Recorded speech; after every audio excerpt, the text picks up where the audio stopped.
आई, सकाळचे 10 वाजले आहेत तरी पण तुम्ही नाश्ता का करत नाही? वेळेवर नाश्ता नाही केल्यावर अजून तुमची तब्येत खराब होईल. तुम्हाला पण माहीत आहे की तुमचा मुलगा नितीन इथं राहत नाही आणि पिंटूची पण तब्येत खराब असते. आणि मग अशात तुम्ही वेळेवर जेवण नाही केलं तर माझं टेन्शन अजून वाढेल. अजून कोणाशी तरी नाही, परंतु तुमच्याकडून मी ही अपेक्षाच करू शकते की तुम्ही मला समजून घ्यावं. पायल तिच्या सासूला विमलताईला सांगत होती. विमलताई म्हणतात की सुनबाई, तुझे सासरे अजून माघारी आले नाहीत. मला सांगून गेले होते की एका मित्राला भेटायला चाललो आहे आणि लगेच येतो. बघ ना, फक्त चहा पिऊन गेली आहेत. 11 वाजत आले आहेत तरी पण आले नाहीत. ते तेव्हा माघारी येतील तेव्हा मी नाश्ता करेन. आणि जर त्यांनी नाश्ता करायच्या आधी मी जर नाश्ता केला तर ते नाश्ता करणार नाहीत आणि कोणाला काहीसुद्धा म्हणणार नाहीत. सगळा राग माझ्यावरच काढतील. पायल म्हणाली की आई, हे कधीपर्यंत चालणार आहे? हे बघा आई, तुम्ही जर नाश्ता नाही केला तर मी पण नाश्ता करणार नाही.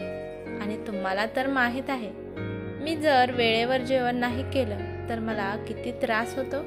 आणि नंतर माझा नवरा नितीन मला आज ओरडतो की तू स्वतःची काळजी घेत नाही. आणि मग मी आजारी पडल्यावर दवाखान्याला सुद्धा पैसा जातो. आणि बाबांचं काय घेऊन बसलाय? ते त्यांना लागलेली एक सवय आहे. तुम्हीच पहिल्यापासून ते जे काही म्हणतील ते तुम्ही ऐकत बसला आणि ते अजून जुन्या पद्धतीने वागत आहेत. विमलताईच्या डोळ्यात पाणी आलं आणि त्या पायलला म्हणाल्या की सुनबाई, प्रत्येक स्त्रीचं दुःख मिळत जुळत असतं. फक्त चेहरा आणि नात्यांचं नाव बदललं जातं. देवाने हे तरी चांगलं केलं की माझा मुलगा नितीन बाहेर शिकून मोठा झाला आणि नोकरी पण करत आहे.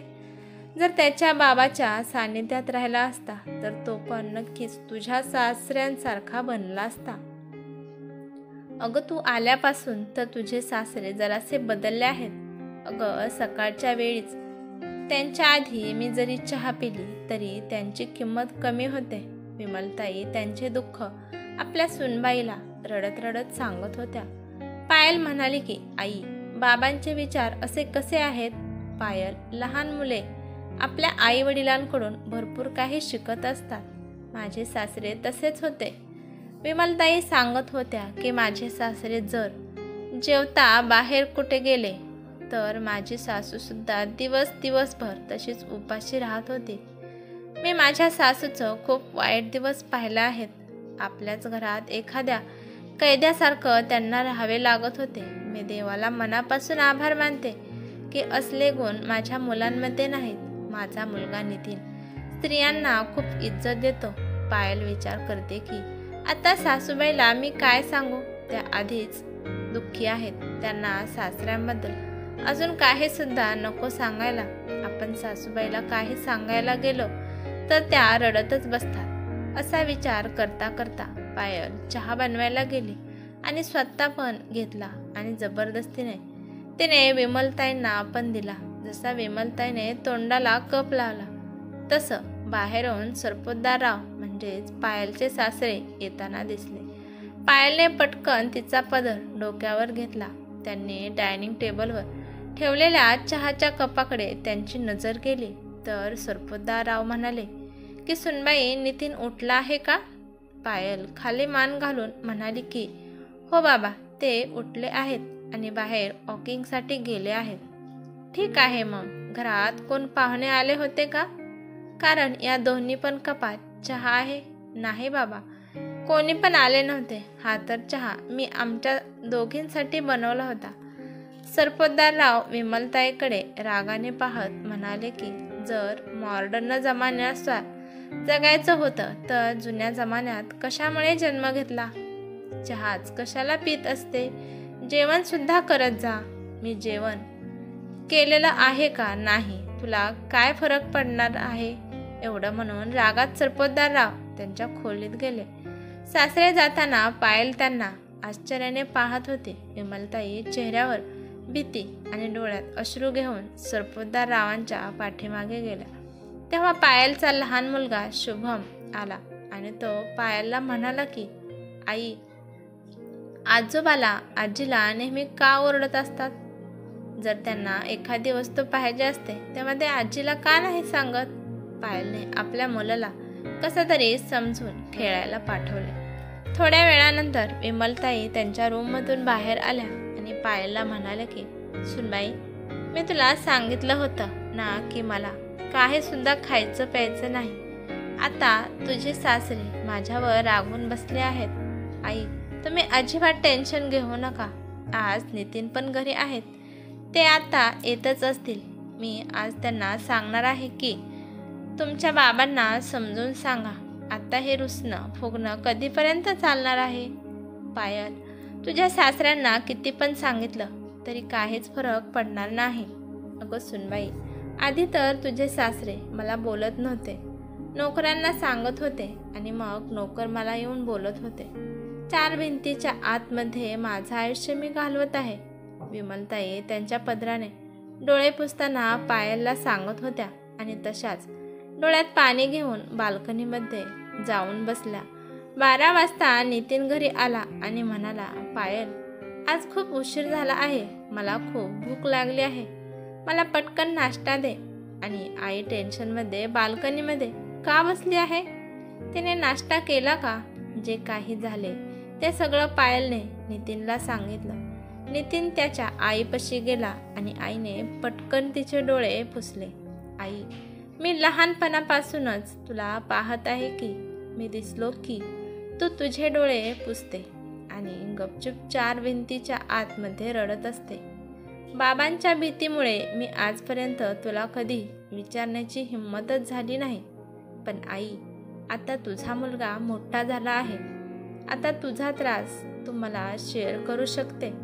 आपल्या मुलाचं प्रेमळ बोलणं ऐकून विमलताई मोठमोठ्याने रडू लागल्या. तिथं पायल पण आली आणि ती सासूबाईला शांत व्हा म्हणून सांगत होती. सासूबाई, तुम्ही जर अशा वागल्या तर मला हिंमत कुठून येणार आहे? नितीन आपल्या आईला म्हणतो की आई, हे आता फक्त शेवटचं. यापुढे तू बाबांमुळे कधीच डोळ्यात पाणी आणायचं नाही आणि मी आणून पण देणार नाही. नितीन पायलला म्हणाला की पायल, खूप वर्ष झालं आपण एकत्र जेवण केलं नाही. आज डायनिंग टेबलवर सगळ्यांचे जेवण वाढ आणि मी आत्ताच येतो. असं म्हणून नितीन सरपोतदार रावांच्या खोलीमध्ये गेला. सरपोतदार राव खुश होऊन पेपर वाचत होते, जसं काहीच झालं नाही. नितीन आपल्या वडिलांना म्हणाला की बाबा, तुम्ही पण नाश्ता केला नाही. आज मला येण्यासाठी उशीर झाला. पायल मला म्हणाली की बाबांनी पण नाश्ता केला नाही. चला आपण दोघे मिळून नाश्ता करू. सरपोतदारराव म्हणाले की जर घरातल्याच बायांनी पुरुषांच्या आधी सगळे जेवण उष्ट केलं असेल तर आपण जेवण काय फायदा आहे? नाही बाबा, कोणी सुद्धा काही खाल्लं नाही. त्या दोघींनी चहा केलता, तो पण चहा तसाच आहे. जेवण वाढलं आहे. चला आपण जेवण करू. नितीन आपल्या वडिलांना समजावून डायनिंग टेबलवर आणतो. सगळ्यांसाठी पाने वाढले. सरपोतदारराव आणि नितीन पण बसले. तेव्हा पायल विमलताईंना घेऊन आले आणि डायनिंग टेबलच्या खुर्चीवर त्यांना बसवलं. विमलताईंना त्यांच्या शेजारी बसलेला पाहून सरपोतदारराव उठले आणि जायला निघाले. नितीन म्हणाला, काय झालं आहे बाबा, तुम्ही कशामुळे उठला? सरपोतदारराव म्हणाले, जर स्त्रिया पुरुषांबरोबर जेवायला बसत असतील तर समजून जायचं की घराचा सत्यानाश होईल. पायल म्हणाली की बाबा, मला माफ करा, पण जर ती स्त्री तुम्हाला स्वयंपाक बनवून तुम्हाला खायला देत असेल तर घराचा सत्यानाश होत नाही का? बाबा, हे तुमचे जुने विचार कधी सुटणार आहेत? जर घरातली स्त्री शारीरिकदृष्ट्या चांगली नसेल तर घरातली सगळी जिम्मेदारी एका पुरुषावर पडते आणि मग तो पुरुष सगळी जिम्मेदारी कसा पार पाडू शकतो? बाबा, तुम्ही काही न खाता तसंच घराच्या बाहेर जाता. बिचारी आई तशीच तुमची वाट बघून न जेवता दिवसभर उपाशी राहते आणि तुम्ही कधीच आईंना मोकळेपणाने बोलत नाही. जर तुम्ही काहीच नाही बोलला तर त्यांचं दुःख कोणाला सांगणार आहेत? सरपोतदारराव म्हणाले की सुनबाई, मला तुझ्यासोबत बोलायचं नाही. नितीन म्हणाला की बाबा, आपण घरात 5 जण राहतो. जर एकाच फॅमिलीमध्ये राहत असेल तरी पण आपण एकमेकांना बोलायचं नाही का? बाबा, हा जुना जमाना झाला की स्त्रिया आधी पुरुषांना जेवण देत होत्या आणि नंतर त्या जेवत होत्या. कारण का? त्यावेळेस पुरुषांना कामासाठी खूप लवकर बाहेर पडावे लागत होते. त्यामुळे आधी स्त्रिया पुरुषांना जेवण देत होत्या आणि नंतर त्या जेवत होत्या. बाबा, जर आजच्या जमान्यात एक स्त्री घरातील सगळ्या जिम्मेदाऱ्या पार पाडू शकते, जर मी इथं नसताना पायल तुमचा, आईचा, घरचा, माझ्या मुलाचा, सगळ्यांचा भार घेते.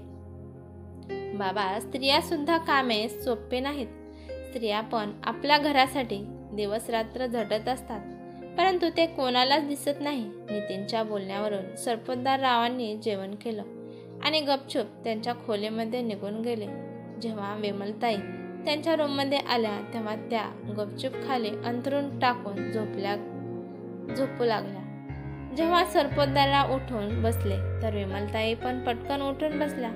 सरपोतदारराव विमलताईकडे पाहत म्हणाले की तू खरंच माझ्यामुळे तुला एवढे वर्ष खूप त्रास झाला आहे. विमलताई म्हणाल्या की नाही हो, त्रास काही झाला नाही, परंतु एकटेपणा फार जाणवला.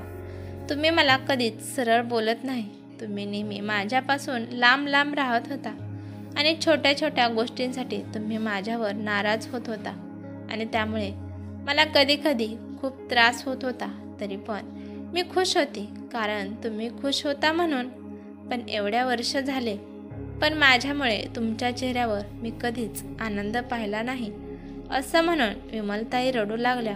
तेव्हा सरपोतदाररावांना कळले की खरंच आपण विमलला कितीच त्रास दिला आणि किती वर्ष तिने एकटेपणात घालवले.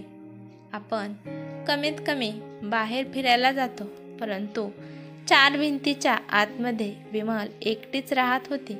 आज सुनबाईमुळे माझे डोळे उघडले. तिने मला सांगितले की तुझे दुःख किती आहे, नाहीतर जेवढे आयुष्य राहिले आहे तेवढे आयुष्यभर मी तुझा दोषी म्हणून राहिलो असतो. पण आजपासून मी नक्कीच प्रयत्न करेन की जेवढा आपलं आयुष्य राहिलं आहे तेवढं मी तुला आनंद देईल. जर यानंतर तुला भूक लागली तर तू बिनधास्त खाऊ शकते. माझी वाट विनाकारण पाहत जाऊ नकोस. स्वभावाला बदलणं खूप अवघड आहे, परंतु मी नक्कीच प्रयत्न करेन. एवढं म्हणून सरपोतदारराव झोपी गेले. दुसऱ्या दिवशी सरपोतदारराव बाहेर वॉकिंगसाठी निघाले. विमलताई आशाच्या नजरेने सरपोतदाररावांकडे पाहत होत्या. सरपोतदारराव विमलताईकडे हसत म्हणाले की मला येण्यासाठी उशीर होईल, तू चहा पिऊन घे. एवढं म्हणून ते निघून गेले. विमलताई खूप खुश झाल्या. पायल म्हणाल्या की आई, बाबांमध्ये परिवर्तन झाले आहे. उद्यापासून बाबांसोबत तुम्ही सुद्धा वॉकिंगसाठी जात जावा. त्यामुळेच तुम्ही दोघे तुमच्या मनातल्या सगळ्या गोष्टी शेअर करचाल. विमलताई पायलला म्हणाल्या की सुनबाई, तुझं कोणत्या शब्दात आभार मानू हेच मला कळत नाही. सासू आपल्या मुलीचं, सुनेचा संसार व्यवस्थित करते, पण तू तर मला एवढ्या म्हातारपणात माझा संसार बसवून दिला आहेस. त्यामुळे मला नवीन आनंद मिळाला आहे. पायल म्हणाले की आई, तुम्हीच म्हणता ना, जर एक स्त्री एका स्त्रीकडे स्त्रीच्या नजरेने पाहत असेल तर या जगात सगळे सुखी राहतील. सासूबाई, मी तुमच्याकडे सासू म्हणून कधीच पाहिलं नाही. तुम्ही मला आई समान आहात. जर सासू आपल्या सुनेचे डोळे पुसू शकते तर सून का नाही आपल्या सासूचे डोळे पुसू शकत? जर आपण हसून खेळून एकत्र परिवारात राहिलो तर आपल्या आयुष्यात दुःख कधीच येणार नाही. आणि आई, तुम्ही जे आयुष्यभर दुःख झेललं आहे ते दुःख आता तुम्हाला स्पर्शसुद्धा करणार नाही. ही कथा कशी वाटली ते मला कमेंट करून नक्की सांगा. कथा आवडली तर लाईक शेअर नक्की करा आणि चॅनलवरती नवीन असाल तर चॅनलला सबस्क्राईब करा. धन्यवाद.